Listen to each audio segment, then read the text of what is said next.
সকল রাজপথ কিভাবে কাটিয়ে বেরিয়েছে, কিভাবে তারা ওই আওয়ামী লীগের যে 16 বছরের নির্যাতন নিপীড়ন তার চোখে আঙুল রেখে তারা মোকাবেলা করেছে, কিভাবে এখানে সামনের কাতারে দাঁড়িয়ে তারা ওই শত্রুদের মোকাবেলা করেছে।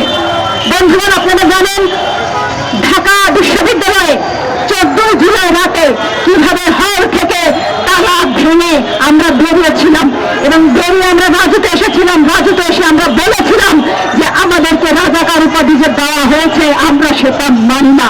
সুতরাং আমরা সেই ক্ষোভে হেঁটে কিন্তু পড়েছিলাম এবং তারপরে আমাদের ভাইরা আমাদের সঙ্গে এসে একতাবদ্ধ হয়েছিলেন। কাজেই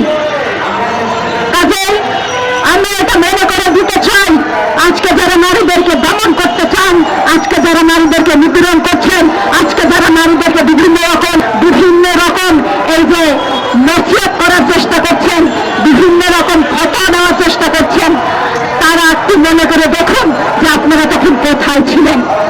চট্টগ্রামে যখন আমাদের শিক্ষার্থী বন্ধুদেরকে, ছেলে শিক্ষার্থী বন্ধুদেরকে পুলিশ নির্যাতন করছিল, নিপীড়ন করছিল, ধরে নিয়ে যাচ্ছিল, তখন আমরা কিন্তু তাদের সামনে গিয়ে বুক পেতে দাঁড়িয়েছি এবং আমরা তাদের কাছ থেকে ছিনিয়ে নিয়েছি আমাদের সহযোদ্ধাদেরকে।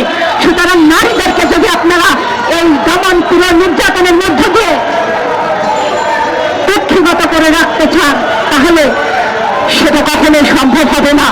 জুলাইয়ের কাছ থেকে আপনারা শিক্ষা নেন, সরকারকে বলবো জুলাইয়ের কাছ থেকে আপনারা শিক্ষা নেন, আমাদের নিরাপত্তা নিশ্চিত করেন।